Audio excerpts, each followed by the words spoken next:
with you, and thank you so much for tuning into today's message. This is going to be another short one, and if you have been following, yesterday I did a message on keys to thankfulness. And I'm doing short messages this week for the subject of Thanksgiving and why we should be thankful as Christians, as a remembrance of our identity of who we are in Christ. We have a lot to be thankful for as blood-bought believers. So let me open up with a word of prayer. Heavenly Father, I thank you for this opportunity to share your word.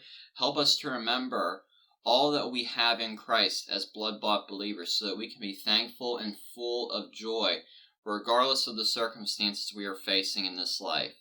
And let this message bring forth much good fruit for your kingdom's glory and for your name's glory. In your name we pray. Amen. I want to share with you from Psalm chapter 69, verse 30, which tells us, I will praise the name of God with a song. I will magnify him with thanksgiving. You know, so often in our culture today, in our church culture today, with a watered-down message, we have many songs that we sing that really don't glorify God in our church. Many songs that don't even mention the name Jesus, mention the name God or Holy Spirit. They are such broad songs that they could be brushed off as country love songs.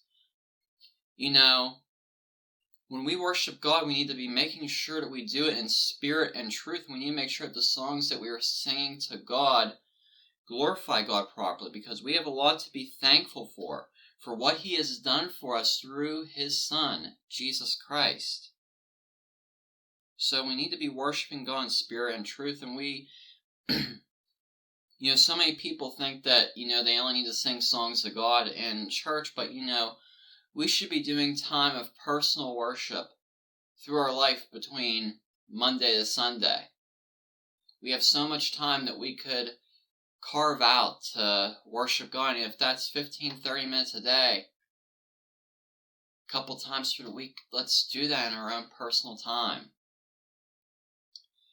And that's something that every believer needs to cultivate.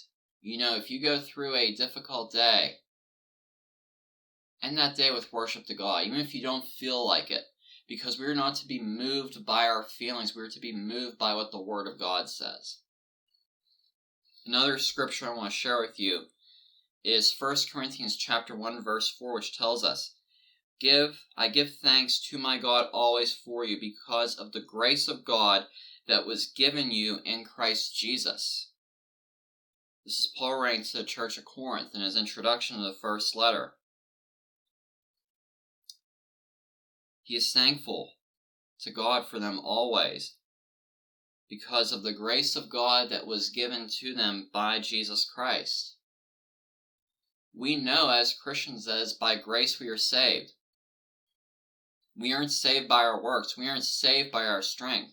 We are saved by grace alone through faith alone. And thank God for that it's not based off our own performance. Because I'll tell you what, if it was based off my own performance, I would be destined to hell. Because I cannot do it in my own strength. I have to rely upon what Jesus Christ has done 2,000 years ago. That's my only hope. My hope isn't in my strength or my abilities. My hope is in Christ alone. And we need to keep that at our focal point here. Because so often we can be waved by the different circumstances of today's world. Many people are upset about the midterm election depending on what state you're in. If you're in the state of Florida or the state of Texas, you had a pretty good outcome. Many people voted for righteousness in those states. Where I'm at in the state of Pennsylvania, we had some very wicked people win the election. Josh Shapiro and John Fetterman. And election integrity is a whole other discussion. I have my own opinion on that. But the fact of the matter is, it is very evident that there are people in the state of Pennsylvania and across the country who need Jesus Christ. And along with these people that they're claiming won, Josh Shapiro and John Fetterman. And we need to be praying for the salvation of all of our leaders. of every single leader in this country, that they come to a saving knowledge of Jesus Christ and repent and place their faith and trust in Him, because that's their only hope. If God can save Saul of Tarsus, who was persecuting Christians, and only by a work of God change him into an apostle, what can God do with these other people? And yes, many people are upset. Many people think things could have been strategized better with the parties. I certainly do think things could have been strategized better. I think, it was a failure on the Republican Party. But we must remember, regardless of that, regardless of election integrity issues, we must make it the number one thing in our mind with this, is that Jesus Christ is still King. And that Josh Shapiro, John Fetterman, Joe Biden, Donald Trump, Ron DeSantis, all of them, regardless of what side of the aisle they sit on, along with us, myself included, we will all have to bow. Every knee will have to bow at the name of Jesus Christ. And everyone will stand before Him on the day of judgment. So, yes, we are to pray. Yes, we are to be involved and influence these areas of culture with the Word of God, with godly principles. So let's keep our eyes on that. Psalm chapter 95 verse 2 tells us, "Let us come into His presence with thanksgiving. Let us make a joyful noise to Him with songs of praise." So often in our worship, it is more about entertainment than it is about worshiping Him. Excuse me. So often worship in church is about performance, rather than just glorifying God, worshiping in spirit and truth. Many people make a big deal about perfecting the lights, perfecting the sound, and the aesthetics of worship, when, those things don't matter. It matters what's and who's being worshipped and how He is being worshipped, the King of Kings. It's not about entertainment, it's about worshiping Him. Let the church not be a place of entertainment, but be a place that the King of Kings is worshipped. And Romans chapter 1 verse 21 tells us, "For although they knew God, they did not honor Him as God or give thanks to Him, but became futile in their thinking, and their foolish hearts were darkened." And what's this talking about in Romans here? Well, we read about people being given over to a debased mind. And there are many people who do not give thanks to God, that do not honor God. And what happens? They go the way of the world. They go the way of the wicked world. In Romans 1, it talks about women that were having sexual relations with women and men that were having sexual relations with men. Look at what we have today. Look at what we have today. We have practical sodomy in our country. And many people are okay with it. Many churches are okay with being silent on it. Let me make something clear here. I stand for marriage being between one biological man and one biological woman, and you cannot change your gender. But we are living in a day and age where the people that want to tell us to follow the science are the same people that are appointing an assistant health secretary of the United States as someone that's transgender, that changed their gender from a man to a woman, leading our health.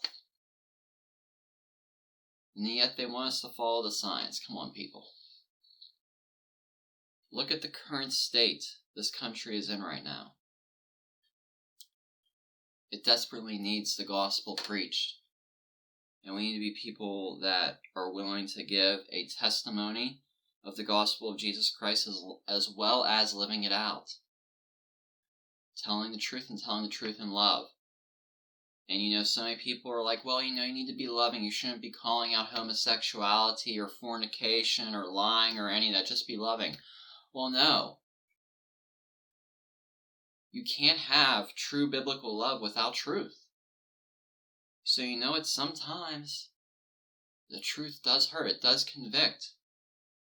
And the most loving thing you can tell somebody is if you continue this path of sin, whether it's lying, whether it's fornication, adultery, homosexuality, theft, murder, whatever it is, if you continue down this destructive path, you will be destined to the lake of fire for all of eternity.